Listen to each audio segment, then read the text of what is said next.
Welcome, Midnight Explorer. Tonight, we're going to tell that story. The story of what happened when a peculiar species of primate, curious, stubborn, imaginative, reckless, brave almost to the point of madness, looked up at the sky and decided that up there was somewhere they needed to go. It is a story of dreamers and engineers, of political rivalry and scientific beauty, of people who burned alive for the sake of a few more seconds in the air, of a footprint in the dust of another world, of loneliness and wonder and the peculiar, aching, incurable human desire to go further than anyone has ever gone before. Settle in. Let everything soften. This is going to be a long and wonderful journey. And we leave right now. Before rockets. Before satellites. Before any metal object ever left the ground at anything more than a steep angle, there were dreamers. Always, first, the dreamers. There is something achingly human about the dream of leaving the ground. Birds do it effortlessly, and we have watched them since before we had language for what we were feeling. Eagles spiral up on thermal currents, and something in the human chest tightens, not quite with envy, but with yearning. A desire so old it has no origin we can trace. The ancient Greeks told the story of Icarus, the boy whose father, the great craftsman Daedalus, fashioned wings from feathers and wax so they could escape the island of Crete. And Icarus, intoxicated by the joy of flight, flew too close to the sun. The wax melted. The wings fell apart. And Icarus fell, spiraling down through the air, into the sea. We tell this story as a warning. A caution against pride, against overreach, against the hubris of wanting too much. But I've always thought we tell it wrong. Icarus flew. Before he fell, Icarus flew. He felt the sun on his face from a height no human being had ever reached. He looked down at the island that had been his prison and it was small, small, small below him, and the sky was enormous and blue and free. He had done the thing that was supposed to be impossible. The fall came after. But the flying was real. Every astronaut who ever strapped into a rocket knew a version of that feeling. The impossibility of it. The recklessness of it. The absolute, unreasonable rightness of it. But let's go back further. Further than the Greeks. Let's go to ancient China, sometime in the 9th or 10th century, when an alchemist whose name we don't know, mixing saltpeter, charcoal, and sulfur in search of an elixir of immortality, accidentally created something else entirely. A powder that burned. Burned fast. Burned hot. Burned with a violence that was, at first, purely terrifying. Gunpowder. The alchemist was looking for the secret of eternal life, and instead found the first step toward space travel. History does that, sometimes. The thing you're looking for turns out to be the wrong thing. The thing you find by accident turns out to be the right one. The Chinese used gunpowder for fireworks, for warfare, for signal rockets. And those signal rockets. Bamboo tubes packed with powder, shooting trails of fire into the sky, were the distant ancestors of every rocket that has ever left Earth's atmosphere. Ancestry matters. Even in technology, even in machinery, there is lineage. There is the sense of something being handed down, generation to generation, each person adding something, passing it on. The bamboo rocket and the Saturn V that carried humans to the moon are related. It takes a long time to see the family resemblance. But it's there. There is a story, probably legend, possibly apocryphal, but too beautiful to skip, about a man named Wan Hu. He was, by some accounts, a Chinese official of the Ming dynasty. By others, a military officer. By others still, simply a man with an extraordinary dream and a possibly catastrophic sense of optimism. Wan Hu, the story goes, wanted to fly to the stars. He constructed a chair. He attached to this chair 47 rockets. Large, gunpowder-packed rockets, the most powerful kind available at the time. He sat in the chair. He dressed in his finest robes, because if you're going to be the first person to fly to the stars, you should at least be well dressed about it. He gave the signal. 47 assistants lit 47 fuses simultaneously. There was an enormous explosion. The smoke cleared. Wanhu was gone. Nobody knows exactly what happened to him. The legend is silent on that point, possibly by design. Perhaps he was obliterated. Perhaps he simply vanished. Some versions of the story say he was never seen again, which could mean anything. Whether Wanhu was a real person or a myth doesn't much matter. What matters is what the story represents, the human willingness to sit in a rocket-powered chair and light the fuse. The willingness to attempt the impossible with tools that are nowhere near adequate, because the dream is stronger than the practical objection. Every space program, in some sense, is Wanhu's chair. More sophisticated. Incomparably safer. But fundamentally the same impulse: sit in this incredibly dangerous thing, strap fire to it, and try to leave the Earth. Fast forward to the 17th century, and we meet a man whose work would provide the mathematical foundation for everything that followed. Isaac Newton. You know him, probably, from the apple story, the apple falling from the tree, the sudden insight into gravity. The story is probably exaggerated, but the insight was real and world-changing. Newton's law of universal gravitation described, with extraordinary precision, how objects attract each other across space. Every mass pulls on every other mass. The Earth pulls you down. The moon pulls the Earth's oceans into tides. The sun holds the planets in their orbits. All of it governed by a single, elegant mathematical law. But Newton also did something else, something less famous but equally important for our story. He imagined a cannon on top of a very tall mountain. Fire the cannon horizontally. The cannonball travels forward and falls to Earth, gravity curves its path downward. Fire it faster, it travels farther before hitting the ground. Fire it faster still, farther. And now, Newton asked, what if you fired the cannonball so fast that as it fell, the Earth curved away beneath it at the same rate? The cannonball would never hit the ground. It would just keep falling, endlessly, in a circle around the Earth. It would be in orbit. Newton had described the principle of orbital mechanics in a thought experiment involving a mountain and a cannon in the 17th century. He had described, in principle, the satellite, the spacecraft in orbit, more than 200 years before anyone built one. This is one of the things that makes mathematics so extraordinary. It can describe reality before reality has caught up with it. An equation can live in the future, waiting for the technology to arrive and prove it right. Newton never saw a satellite. He never saw a rocket reach orbit.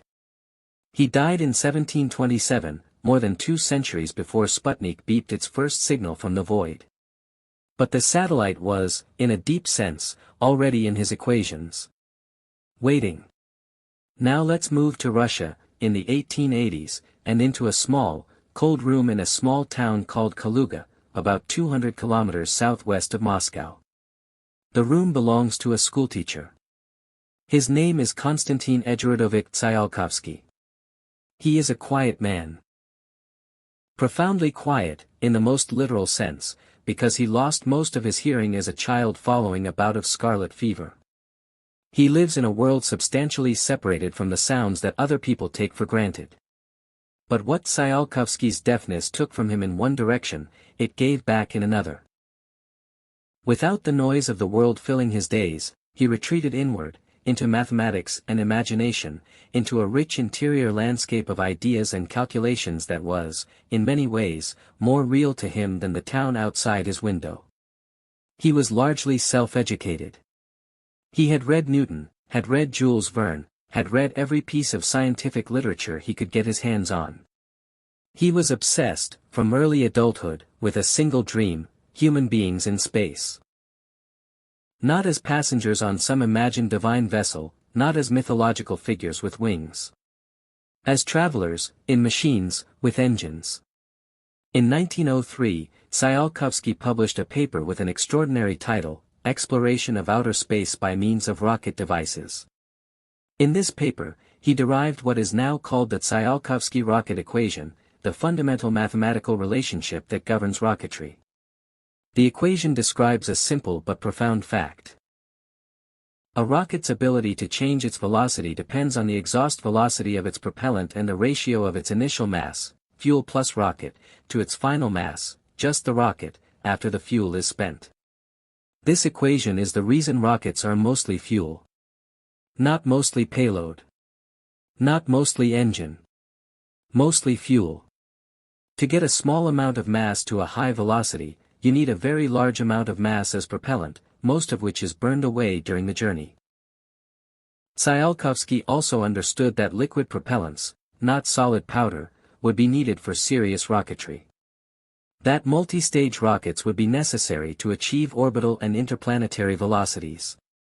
That there were ways to use solar energy in space. That humans would need to adapt to the conditions of spaceflight. He thought of all of this.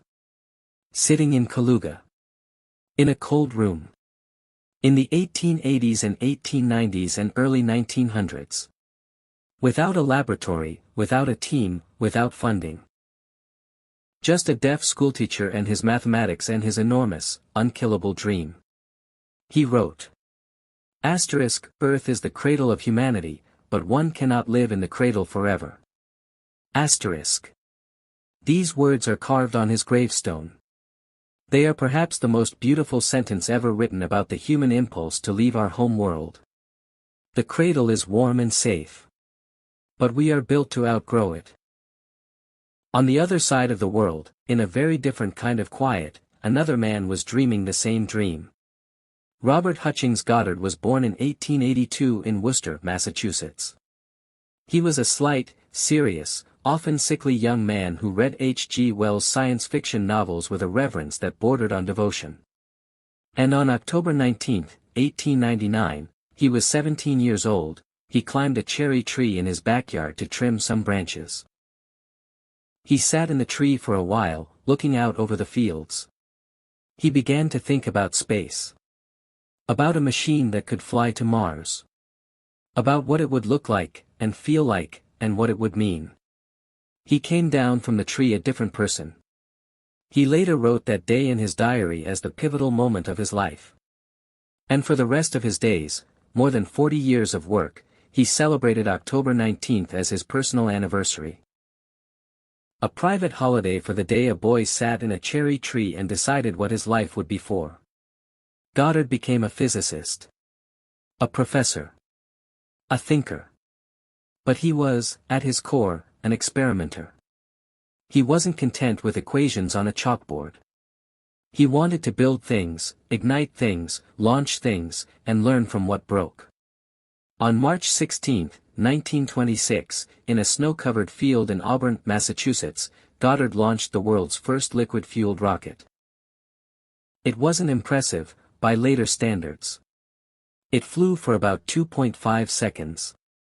It reached an altitude of about 41 feet and traveled 184 feet before landing in a frozen cabbage patch. 41 feet. But it flew.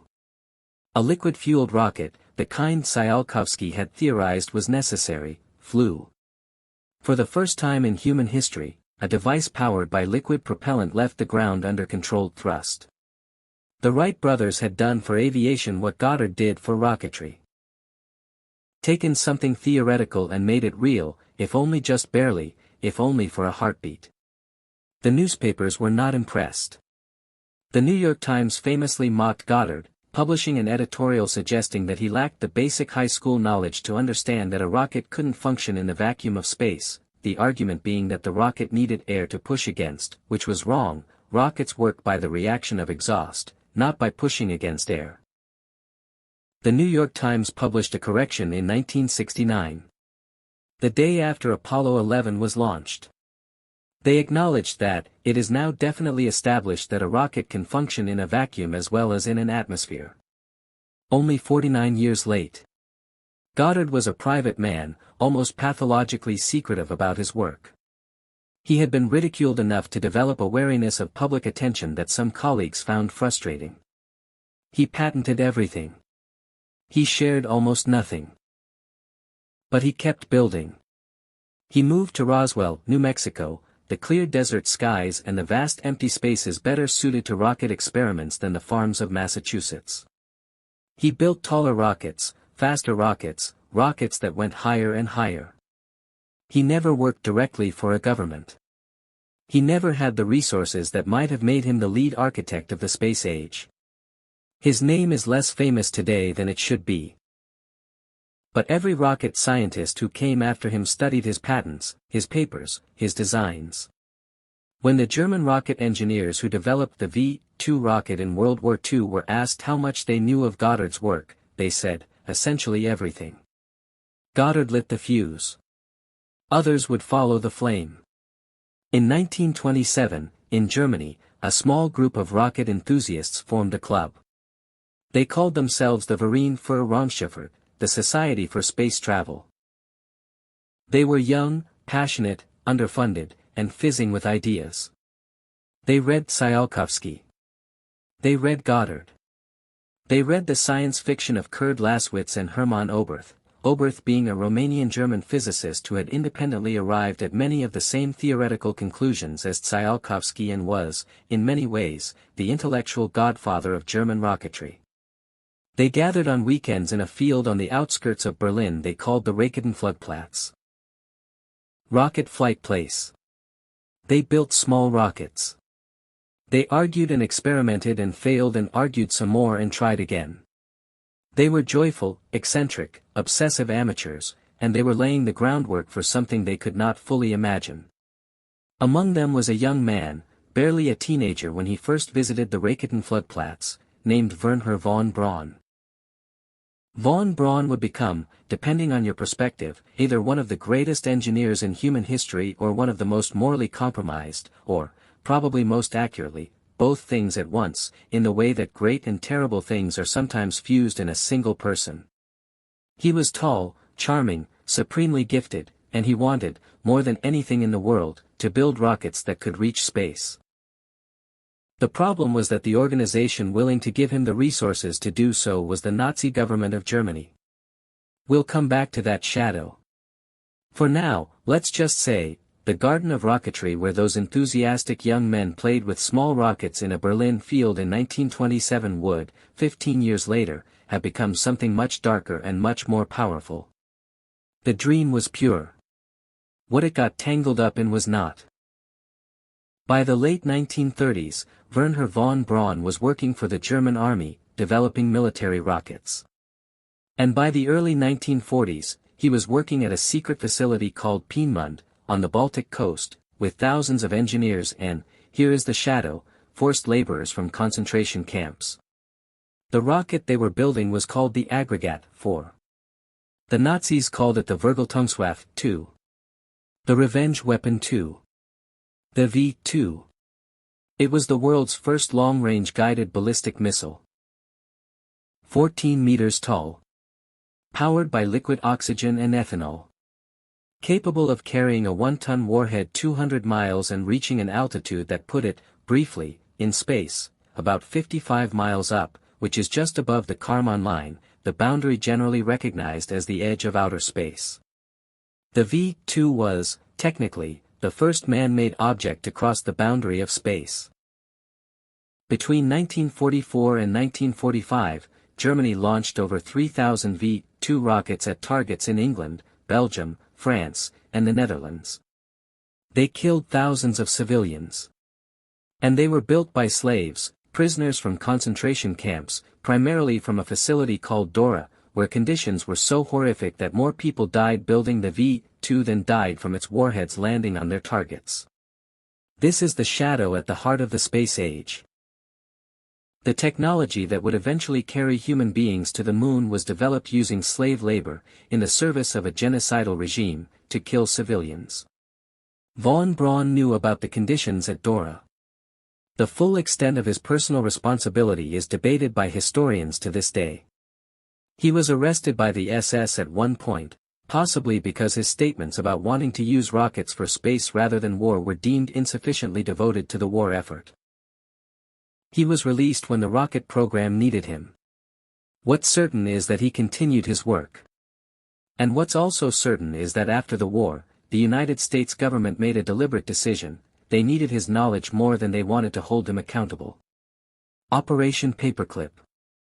150-plus German rocket engineers, quietly brought to the United States, their past sanitized in the official records, their expertise put to work in the American rocket program. Von Braun settled in Huntsville, Alabama. He became, eventually, the director of NASA's Marshall Space Flight Center. He was, eventually, the chief architect of the Saturn V rocket that carried humans to the moon. He became a celebrity, featured on the cover of Time magazine, partnering with Walt Disney on television programs about the future of space exploration. He was charming and visionary and spoke with unmistakable passion about humanity's destiny among the stars. And the shadow was always there. Sometimes acknowledged. Often not. The space age is not a simple story of heroes and triumph. It was built on complicated ground, by complicated people, with complicated tools. Knowing that doesn't make it less extraordinary. It makes it more honest. And honesty, in the long run, is more valuable than myth. The end of World War II did not bring peace, exactly. It brought a different kind of conflict, one fought not with weapons, mostly, but with ideology, propaganda, economic competition, and the terrifying, ever-present knowledge that both sides had nuclear weapons. The Cold War. Two superpowers, the United States of America and the Union of Soviet Socialist Republics. Two systems, capitalism and communism. And between them, an arms race that eventually extended upward, beyond the atmosphere, into space itself. The space race was, on one level, a military competition. Whoever controlled space controlled the high ground, could spy, could potentially strike, could demonstrate technical superiority. Satellites could gather intelligence. Intercontinental ballistic missiles were rockets with different payloads. But it was also something else, simultaneously. It was a competition for the hearts and minds of the world. A battle of prestige. A demonstration to the watching nations of who was more advanced, more capable, more worthy of being the model for the future of humanity. Space was a theater. And the audience was everyone. The Soviets had their own rocket genius. Sergei Korolev, a man who had been arrested during Stalin's purges, sent to a Siberian labor camp, had nearly died there from the conditions, had survived, and had come back to design rockets that would shake the world. Korolev was not famous in his lifetime. He was, for most of his career, referred to only as the chief designer, his identity kept secret by the Soviet government, which feared that if Western intelligence knew who he was, he might be assassinated. Only after his death in 1966 did the world learn his name. But in the late 1950s, his work was known by its effects. The Soviet Union launches a small metal sphere, about the size of a beach ball, weighing 184 pounds, into Earth orbit. It is called Sputnik, from the Russian word meaning, fellow traveler, or satellite. It beeps. That's essentially all it does.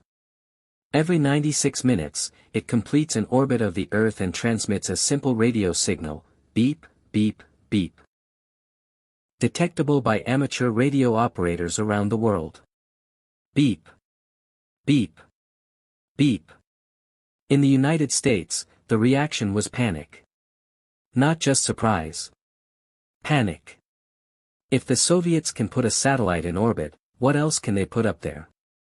What's to stop them from putting a nuclear warhead in orbit? What does this mean for American security? What does this mean for American prestige? What does this mean about who is winning the technological competition that will determine the future of civilization? The Senate was in emergency session. The newspapers screamed in headlines. School curricula were revised. Congress passed the National Defense Education Act. NASA, the National Aeronautics and Space Administration, was created, in direct response to Sputnik, in 1958. And average Americans, on autumn evenings in 1957, stood in their yards and looked up at the sky and watched a tiny light move steadily across the stars. The first human object in space. The first human artifact to orbit the world. And it was making such a small sound. It's easy to underestimate how that sound landed, in a world that had lived for a decade under the shadow of nuclear war, in a culture conditioned to fear. That sound falling from the sky must have been deeply eerie. Almost sci-fi in the worst sense. The future, arriving uninvited. But for the engineers and scientists on both sides, that beat was something else entirely. It was the starter pistol of a race that would end, 12 years later, with human footprints on another world. 1 month after Sputnik, November 3, 1957, the Soviet Union launched Sputnik 2. It carried a passenger. A small, mixed-breed dog named Laika. She had been astray on the streets of Moscow. She was chosen, in part, because Soviet scientists believed that stray dogs would be tougher, more acclimatized to hardship, than pets. She was trained for months, gradually accustomed to confinement in small spaces, to wearing instrumentation suits, to the sounds and vibrations of machinery. She was placed inside a small capsule on top of a rocket. She was launched into space. And she never came home. This was always the plan. The technology to safely return a spacecraft from orbit did not yet exist in 1957. Laika's mission was one way. Soviet officials initially claimed she had survived for several days in orbit before peacefully dying when her oxygen ran out. The truth, revealed decades later, was that she likely died within hours of launch from overheating. The thermal control system in the spacecraft failed. She died in stress and heat, alone in the dark, in the capsule that had become her entire world. I find Laika's story deeply, persistently moving. She did not choose any of this. She was a stray dog who survived on Moscow's streets, who was gentle enough to be handled and trained, who trusted the human beings who placed her in that capsule. She had no understanding of what was happening to her or why. She orbited the Earth 2,570 times. She traveled about 70 million miles. She was the first living creature from Earth to orbit our planet. There is a small monument to her near Moscow, a woman with a dog on her shoulder, looking up. Around the world, there are plaques and memorials and a certain kind of quiet reverence when space enthusiasts mention her name. The space age, at its very beginning, required a dog to die in the dark so that human beings might one day follow safely. That is a debt that I think deserves to be held, gently, with full awareness. Good night, Laika. Wherever your orbit took you. Baikonur Cosmodrome, Kazakhstan.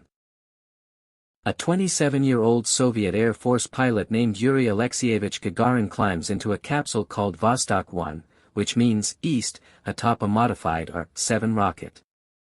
He is wearing an orange spacesuit and a white helmet.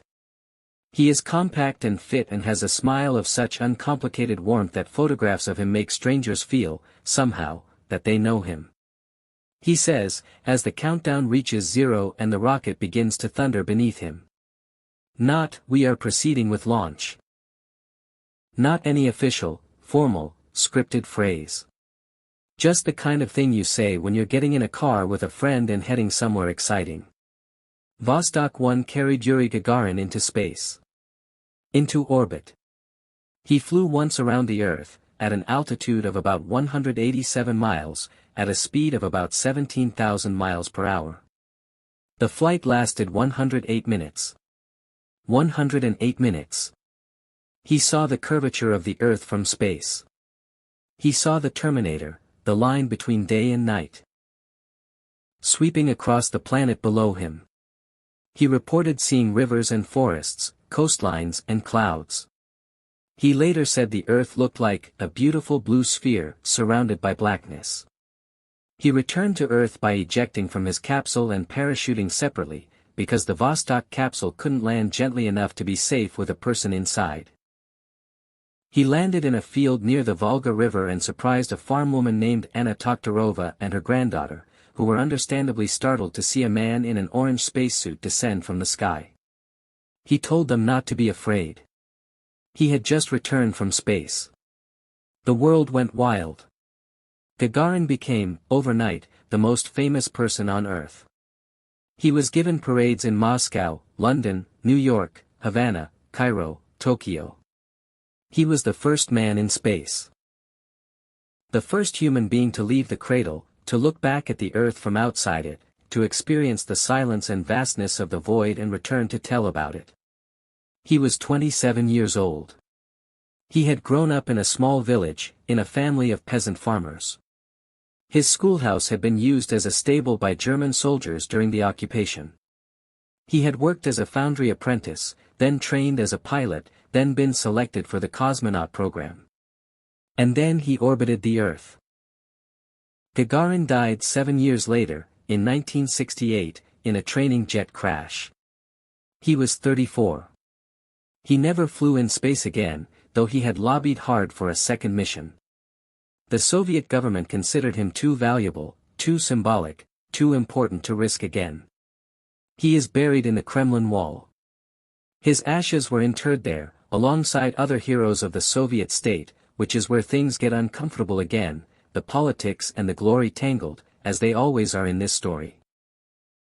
But when I think of Gagarin, I try to hold just that image, a young man in an orange suit, looking out a small porthole, seeing the Earth as a blue sphere in the black, and feeling something that no human being had ever felt before. What was it? What did it feel like? He described it as beautiful, magnificent, incredible. But I don't think words were enough for it. I think it was one of those experiences that fundamentally exceeds language. That makes you realize, in your body, what you could not fully understand in your mind. That we live on a ball, floating in the dark. And it is beautiful beyond any words we have for beauty. 23 days after Gagarin's flight, the United States sent its first astronaut into space. Alan Bartlett Shepard, Jr. He didn't orbit the Earth. That technology wasn't ready yet. His flight, on May 5, 1961, in a capsule called Freedom 7, atop a Redstone rocket, was a suborbital arc. Up and back down, like a very high, very fast ball thrown into the air. 15 minutes. A maximum altitude of 116 miles. A top speed of 5,134 miles per hour. Compared to Gagarin's 108-minute orbital flight, it was modest. But it was American. And it was real. And it happened. Shepard later said that as he sat on the launch pad waiting through several postponements caused by technical issues, waiting in his pressure suit for hours, with cameras of the whole world on him. He thought, just don't screw up, Shepard. He didn't screw up. The American public, already reeling from Gagarin's flight, watched on live television. Millions of people in offices and schools and living rooms saw the rocket rise. They heard the commentary. They held their breath. And when Freedom 7 splashed down safely in the Atlantic Ocean, there was a release of tension so enormous it was almost physical. Weeping, cheering, strangers embracing on streets. One of their own had been to space. 20 days after Shepard's flight, President John F. Kennedy stood before a joint session of Congress and made a declaration that would define the decade. I believe that this nation should commit itself to achieving the goal, before this decade is out, of landing a man on the moon and returning him safely to the Earth. John Fitzgerald Kennedy. May 25, 1961. He said it again, more famously, on September 12, 1962, at Rice University in Houston, in a speech that has been quoted so often it risks losing its strangeness. We choose to go to the moon in this decade and do the other things, not because they are easy, but because they are hard. We choose to go to the moon because it is hard. Think about that as a philosophy of life. Not in spite of the difficulty, but because of it. Not despite the impossibility, but through it. We choose the hardest thing because the hardest thing is the one most worth doing. At the time of this speech, the United States had accumulated a total of 15 minutes of human spaceflight experience. The technology to go to the moon did not exist. The rockets were not built. The procedures were not written. The computers were not made. Thousands of engineering problems that no one had yet encountered stood between the announcement and the achievement. And Kennedy said, "We're doing it. Before the end of the decade. 8 years. Which, when you're talking about the distance from here to the moon, 250,000 miles, and the precision required to get there and back safely, is a breathtakingly short timeline." What happened next was one of the most extraordinary mobilizations of human intelligence and labor in history. At its peak, the Apollo program employed over 400,000 people. Engineers and mathematicians and machinists and seamstresses and test pilots and flight controllers and scientists and electricians and welders and computer programmers and 1,000 other roles. Universities were pouring out graduates in physics and aeronautics and electrical engineering. Companies across the country were retooled for the mission. It cost, in today's dollars, somewhere between $150 billion and $280 billion, depending on how you calculate it. And it worked. But getting to "it worked" was not clean or easy or without tragedy. There is no honest telling of the story of the moon landing that doesn't stop, for a long time, here. January 27, 1967. Launch Pad 34, Cape Canaveral, Florida. Astronauts Gus Grissom, Ed White, and Roger Chaffee are inside the Apollo 1 command module, the spacecraft that would one day carry people to the moon, running a launch rehearsal. Just a test. Just procedures, simulations, checklists. The rocket isn't fueled. There's no danger. Except the cabin is filled with pure oxygen at high pressure, which means that any spark is catastrophic. The wiring in the capsule has problems that have been noted, flagged, documented, and not adequately addressed. There are over 20,000 engineering discrepancies in the records of the Apollo 1 capsule. At 6:31 p.m., a fire starts inside the cabin. In a pure oxygen atmosphere, it spreads in seconds.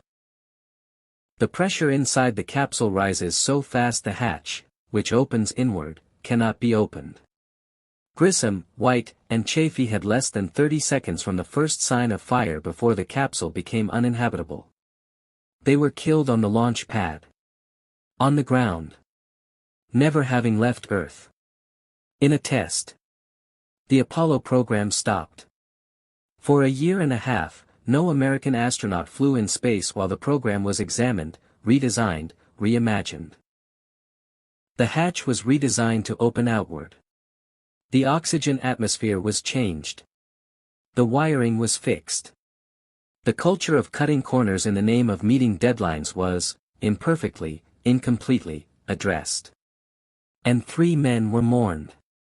Gus Grissom, who had been one of the original Mercury 7 astronauts, America's first astronauts, who had been to space twice, who had been selected to command the first Apollo mission, was 40 years old. Ed White, who had been the first American to walk in space, who had floated above the Earth tethered to his capsule and said, "I'm coming back in, and it's the saddest moment of my life," when the spacewalk ended, was 36. Roger Chaffee, on his first mission, a young Navy pilot, 31 years old, who had not yet been to space at all, was 31. Their deaths were not in vain, that phrase which is always said and never fully consoles. The lessons learned from the Apollo 1 fire may well have saved the lives of later crews. The redesign of the capsule was, in retrospect, essential. But they are gone. They burned in a spacecraft on a launch pad in Florida. And that fact should not be smoothed over in any telling of this story. The space age was bought with human lives. It matters to say so. Before the moon, there were steps. Project Mercury was America's first human spaceflight program, running from 1958 to 1963. 7 astronauts, the Mercury 7, selected from military test pilots in 1959, carried American ambitions into space in capsules barely larger than a telephone booth. John Glenn, on February 20, 1962, became the first American to orbit the Earth, 3 orbits, 4 hours and 55 minutes, in his capsule Friendship 7. He returned to a hero's welcome that made even Gagarin's reception look modest by comparison. He was given a ticker tape parade in New York City in which more ticker tape was thrown than had been thrown for any previous parade in history.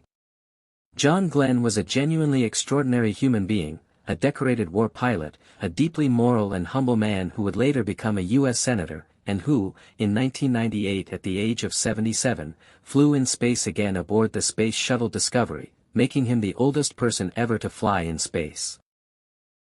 He came back from that second flight and said he had tears in his eyes looking at the Earth from orbit. At 77, the sight was just as overwhelming as it had been at 40.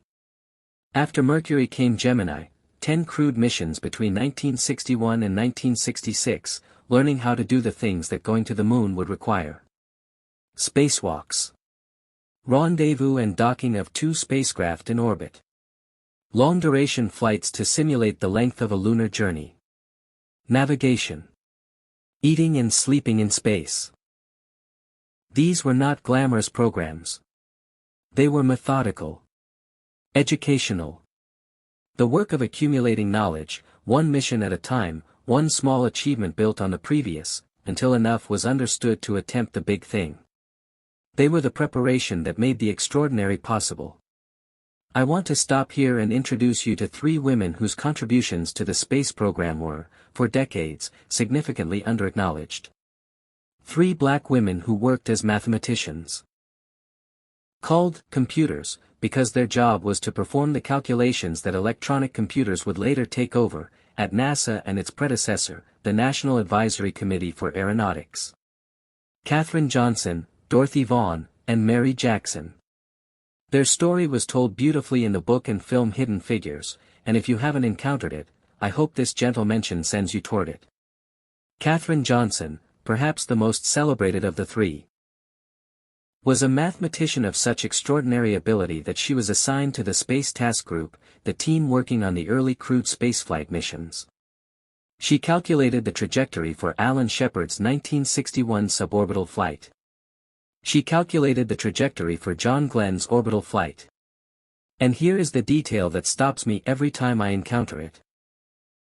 John Glenn, before he would agree to board his capsule and trust his life to the electronic computer that had been programmed to calculate his trajectory, asked specifically for Katherine Johnson to verify the numbers by hand. If she says they're good, Glenn said, I'm ready to go. He trusted a human being's calculation over a machine's, because the human being was Katherine Johnson. She was not given adequate public recognition for most of her career. She worked in segregated facilities. She had to fight to attend briefings that she had every professional qualification to attend. She received the Presidential Medal of Freedom in 2015, at the age of 96, from President Barack Obama. She was 101 years old when the film Hidden Figures was released, making her story known to audiences around the world. Dorothy Vaughan became NASA's first black supervisor and taught herself and her team Fortran, the programming language used by the new IBM computers, before the computers arrived, ensuring that her team wouldn't be made obsolete. Mary Jackson became NASA's first black female engineer, after fighting through court proceedings for the right to take the advanced courses she needed that were held in segregated classrooms. The space age was built by many, many hands. Some of those hands were celebrated. Some were overlooked for reasons of race and gender that had nothing to do with their contributions and everything to do with the prejudices of the time. The full story is more beautiful and more complicated than the simplified version. It always is. Before we get to Apollo 11, let's stop at Apollo 8. December 1968. The most tumultuous year in recent American history is drawing to a close. Martin Luther King Jr. has been assassinated. Robert Kennedy has been assassinated. Cities have burned in riots. The Vietnam War is tearing the country apart. The Democratic National Convention was a disaster. The country feels, to many people living through it, like it is falling apart. And then, on December 21st, astronauts Frank Borman, Jim Lovell, and Bill Anders left Earth. Not just to orbit Earth. To leave Earth orbit entirely, for the first time in human history. They were going to orbit the moon. On Christmas Eve, 1968, Apollo 8 entered lunar orbit. And for the first time, human beings looked at the moon not from 240,000 miles away but from 60 miles, close enough to see individual craters, mountains, valleys. The surface of another world, near enough to feel real. And then Bill Anders looked up. He looked up from the lunar surface and saw the Earth. A small, blue, white-streaked sphere, rising above the gray lunar horizon into the blackness of space. He grabbed his camera. He took a photograph. That photograph, called Earthrise, has been called, by many people, the most influential environmental photograph ever taken. Because something happened when people saw it. They saw the Earth as a thing. A small, fragile, isolated, extraordinarily beautiful thing. A blue marble in the dark. No borders visible. No nations. No wars, no divisions that a camera could capture. Just a planet, hanging in space, lit by its own sun. The environmental movement, many historians argue, was supercharged by that image. The first Earth Day was held in 1970, less than 2 years after Earthrise was taken. On Christmas Eve, 1968, the three astronauts read from the book of Genesis, "In the beginning, God created the heavens and the earth," broadcast on live television to a worldwide audience estimated at 1 billion people. The largest audience in television history up to that point. It was controversial, for various reasons, not least because there were people watching who had different creation stories, or none. But in the moment, in the dark of Christmas Eve 1968, with the Earth visible outside the window of a spacecraft orbiting the moon, the human instinct to reach for sacred language felt, to many, understandable.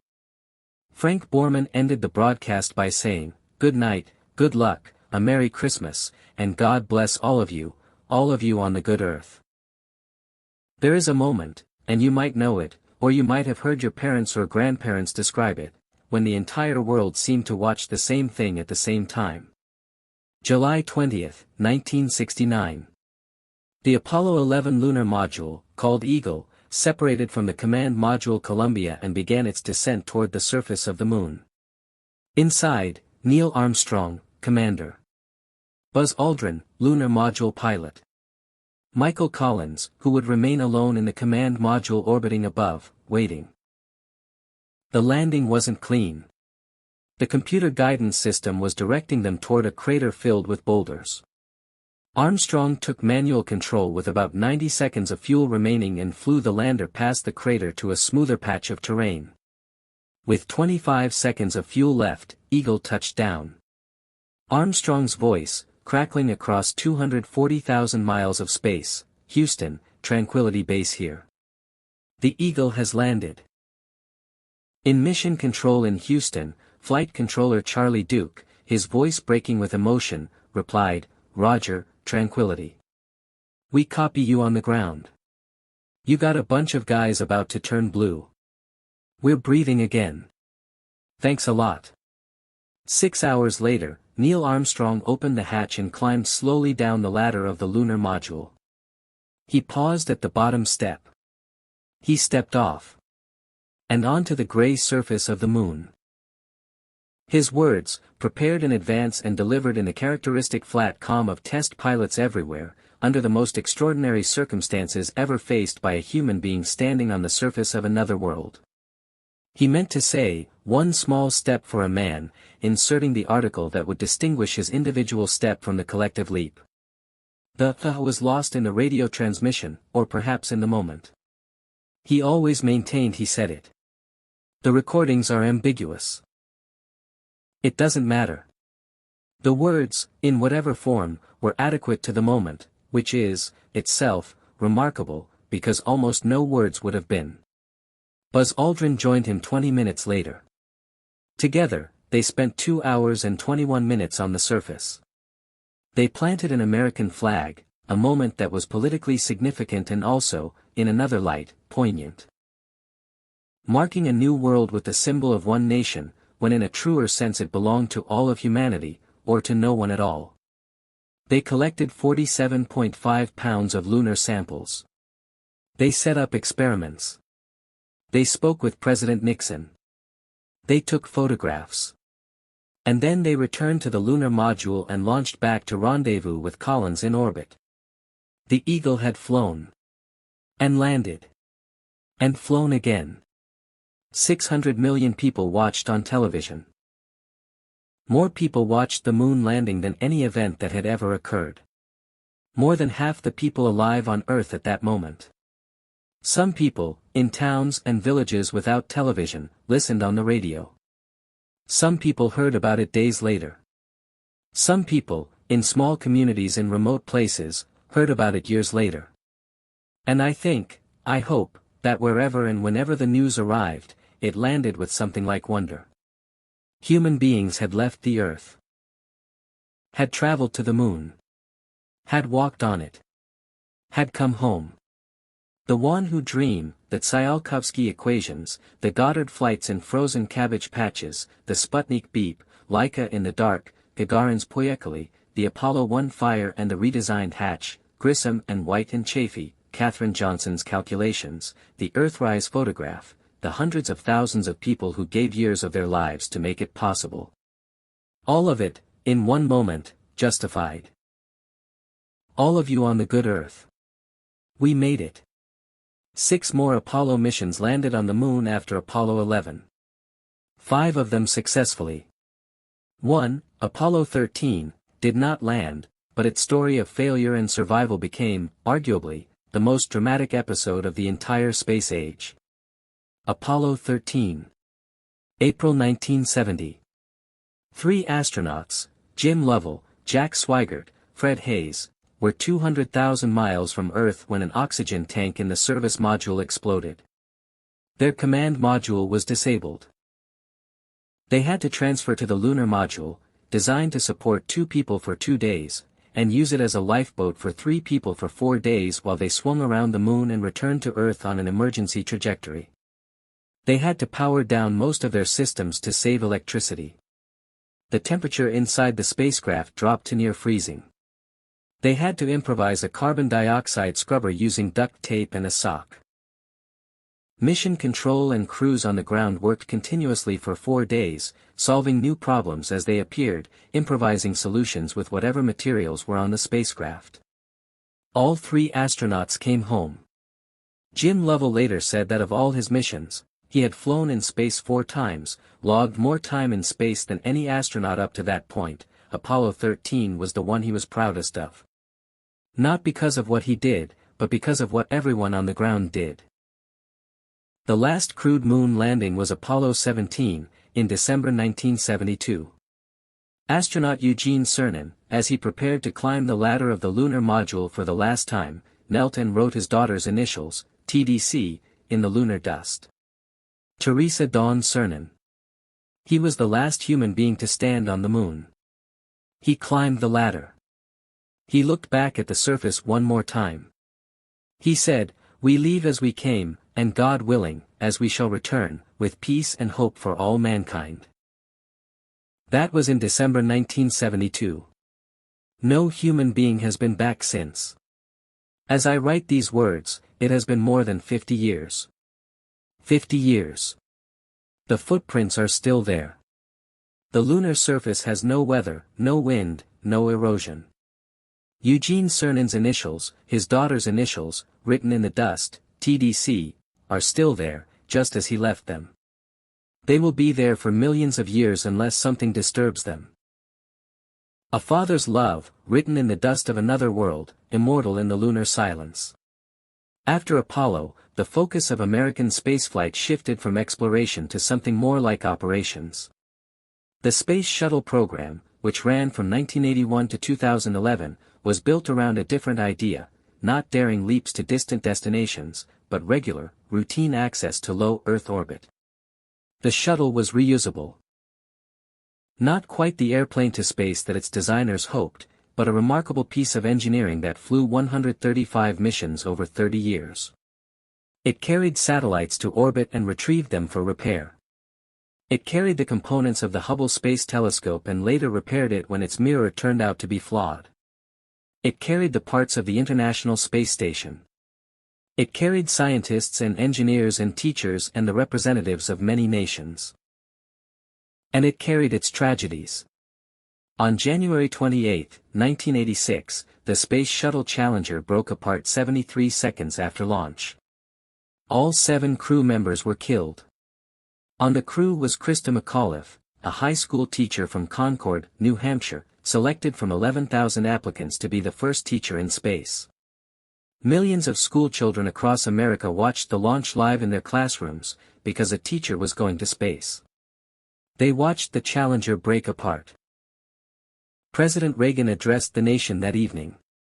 He ended his speech with words borrowed from a poem called High Flight, written by Royal Canadian Air Force pilot John Gillespie Magee, Jr., who died in a midair collision in 1941. The poem ends.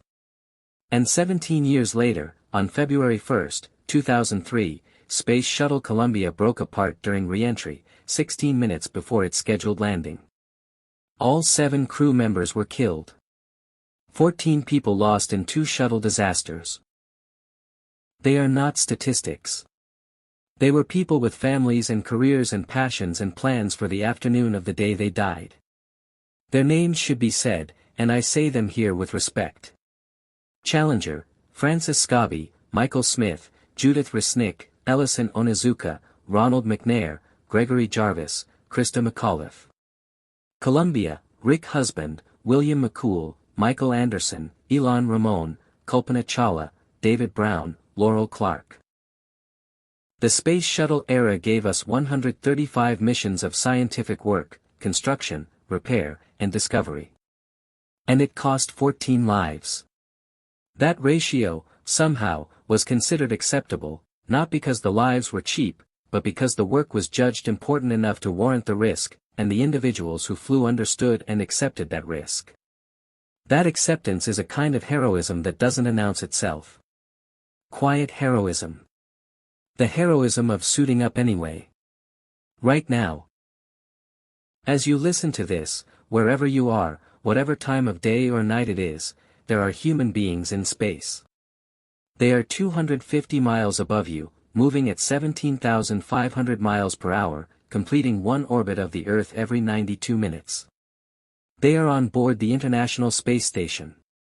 The ISS has been continuously inhabited since November 2, 2000.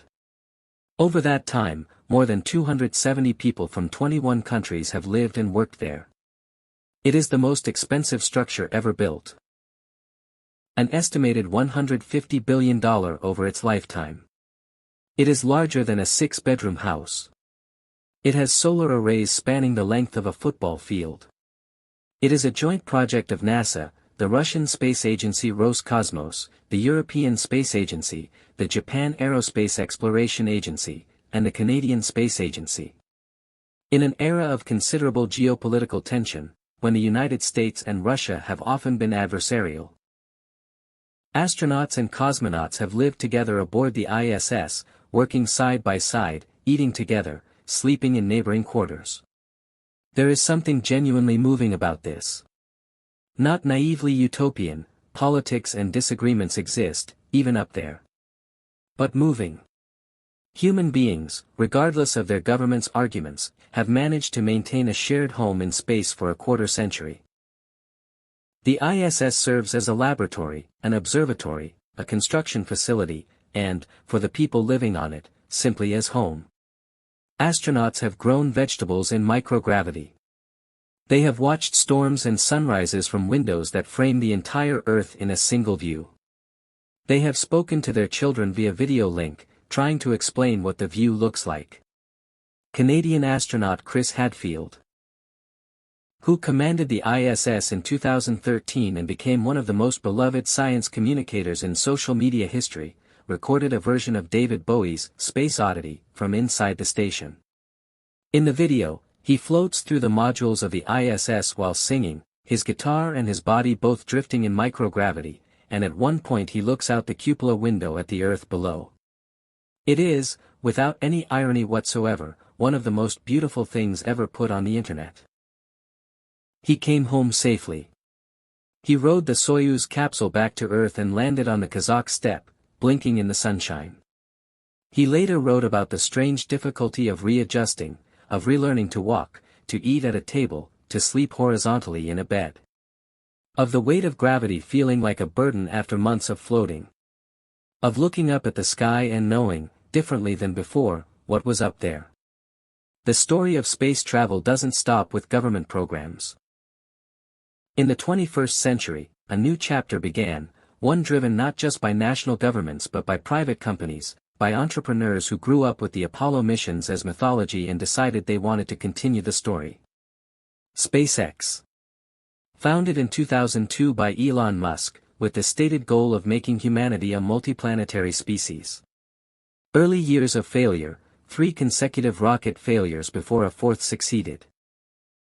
But the company persisted, and in 2010 became the first private company to successfully recover a spacecraft from orbit. In 2012, its Dragon spacecraft became the first commercial vehicle to deliver cargo to the International Space Station. In 2020, it became the first private company to send astronauts to the ISS. The Falcon 9 rocket. Reusable, reliable, landing back on its pad with a precision that looks like science fiction until you've watched it enough times that it starts to look like engineering, has completely transformed the economics of access to space. Blue Origin. Virgin Galactic. Rocket Lab. A whole ecosystem of private space companies, each with different architectures and different goals, each pushing the frontier in different directions. The cost of launching a kilogram to orbit has dropped by orders of magnitude from the shuttle era. Satellites that once cost hundreds of millions of dollars can now be built for tens of thousands and launched on shared rockets. The commercialization of space is generating new industries, new possibilities, new conversations about who space belongs to and what human responsibility there looks like.